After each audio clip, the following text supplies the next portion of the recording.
Hello friends, welcome to our channel news world Bengali. মোদির বিরুদ্ধে শুল্ক যুদ্ধে বিরাট ধাক্কা খেল ট্রাম্প। আমেরিকার ফেডারেল কোর্ট ট্রাম্পের ট্যারিফকে ইল্লিগাল বলে জানিয়েছে আজ। রাশিয়া থেকে তেল কেনার জন্য ভারতকে কিছুটা মাশুল গুনতে হলেও শুল্ক যুদ্ধে জয় ভারতেরই। কিছুদিন আগে রাশিয়া থেকে তেল কেনার জন্য ভারতের ওপর 50% শুল্ক চাপায় আমেরিকার প্রেসিডেন্ট ডোনাল্ড ট্রাম্প। যদিও রাশিয়া থেকে বর্তমানে সবথেকে বেশি তেল কেনে চীন, তাও ভারতের ওপর 50% শুল্ক চাপায় ট্রাম্প। অন্যদিকে ভারতকে রাশিয়ার সাথে ট্রেড বন্ধ করতে বলে আমেরিকা নিজেই রাশিয়ার সঙ্গে বাণিজ্য করছে। এটা যদিও ঠিক যে এই ট্যারিফের ফলে ভারতীয় মুদ্রা কিছুটা দুর্বল হয়ে পড়েছে, শেয়ারের দাম কমেছে, টেক্সটাইল, গয়না, কার্পেট, চিংড়ি, চামড়া প্রভৃতি ভারতের মার্কিন যুক্তরাষ্ট্রগামী পণ্যের প্রায় 55% ক্ষতিগ্রস্ত হয়েছে। তাও আমেরিকার কাছে হার মানেনি ভারত। এত কিছুর পরও ভারত কেন অন্য দেশগুলোর মতো ট্রাম্পের কথা মেনে নিয়ে রাশিয়া থেকে তেল কেনা বন্ধ করেনি, ভেবে দেখেছেন কি? আজ এই ভিডিওতে আমি আলোচনা করেছি এমন 5টি গুরুত্বপূর্ণ তথ্যের ব্যাপারে যার জন্য ভারত আমেরিকার কাছে মাথা নোয়াতে বাধ্য হয়নি এবং ট্রাম্পকে পাত্তাও দেয়নি। এর প্রথম কারণ হলো ভারতের কাছে বর্তমানে বিশাল বৈদেশিক মুদ্রার রিজার্ভ রয়েছে, যার পরিমাণ প্রায় $700 বিলিয়ন। ডলারের বিপরীতে রুপির অস্থিরতা নিয়ন্ত্রণের জন্য এই উল্লেখযোগ্য বাফার অত্যন্ত গুরুত্বপূর্ণ। রুপির অস্থিরতা এবং আমদানি পরিচালনার জন্য এই রিজার্ভ আরবিআইকে সহায়তা প্রদান করে।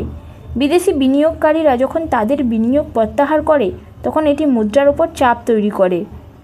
তবে ভারতীয় রিজার্ভ ব্যাংক বাজারে ডলার সরবরাহ করার জন্য এই রিজার্ভগুলি ব্যবহার করতে পারে, যার ফলে রুপির মূল্য স্থিতিশীল হয়। দ্বিতীয়ত হলো 18 বছর পর স্ট্যান্ডার্ড অ্যান্ড পুরস ভারতের সার্বভৌম রেটিং উন্নীত করেছে। 2025 সালের আগস্টে ভারতের সার্বভৌম রেটিং BBB অর্থাৎ স্থিতিশীলে উন্নীত।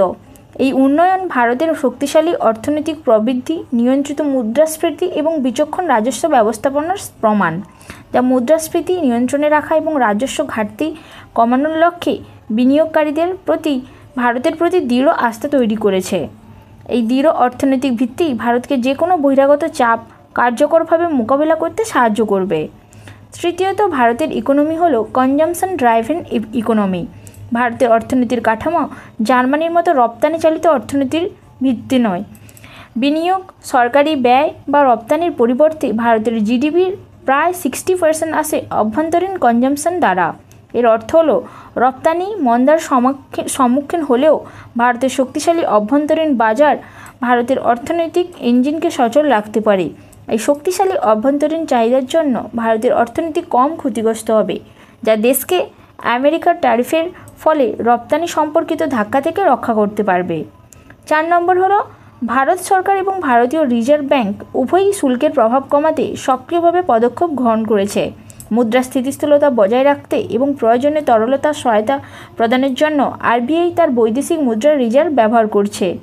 একই সাথে সরকার মাইক্রো, ক্ষুদ্র ও মাঝারি উদ্যোগ বা MSME-কে রপ্তানি প্রণোদনা, ভর্তুকি এবং ঋণ সহায়তা প্রদান করছে। অর্থনীতির সুরক্ষার জন্য এই সমন্বিত প্রচেষ্টা অত্যন্ত গুরুত্বপূর্ণ। সবথেকে যেটা গুরুত্বপূর্ণ সেটা হলো ভারত তার বাণিজ্যে বৈচিত্র্যকরণ এনেছে, অর্থাৎ ভারত মার্কিন যুক্তরাষ্ট্রের বাইরের দেশগুলির সাথে তার বাণিজ্য সম্পর্ক জোরদার করার জন্য সক্রিয়ভাবে কাজ করছে। ল্যাটিন আমেরিকা, মধ্যপ্রাচ্য, চীন এবং দক্ষিণ পূর্ব এশিয়ার মতো অঞ্চলে নতুন বাজার অনুসন্ধান এবং উন্নয়ন করার চেষ্টা করেছে ভারত। প্রতিশোধমূলক শুল্কের বিকল্পস্বরূপ ভারতীয় রপ্তানিকারকরা ভিয়েতনাম, বাংলাদেশ এবং অন্যান্য দেশে তাদের বাণিজ্য স্থানান্তরকরণ করেছে, যার ফলে ভারতীয় রপ্তানি, বিশেষ করে বস্ত্রের মতো ক্ষেত্রগুলি যা মার্কিন শুল্ক দ্বারা প্রভাবিত হবে, অন্যান্য দেশে তা ট্রেড করতে পারবে। দীর্ঘমেয়াদী অর্থনৈতিক স্থিতিশীলতা নিশ্চিত করার জন্য এই বাণিজ্য বৈচিত্র্য কৌশল অত্যন্ত গুরুত্বপূর্ণ। Thank you friends for visiting our channel.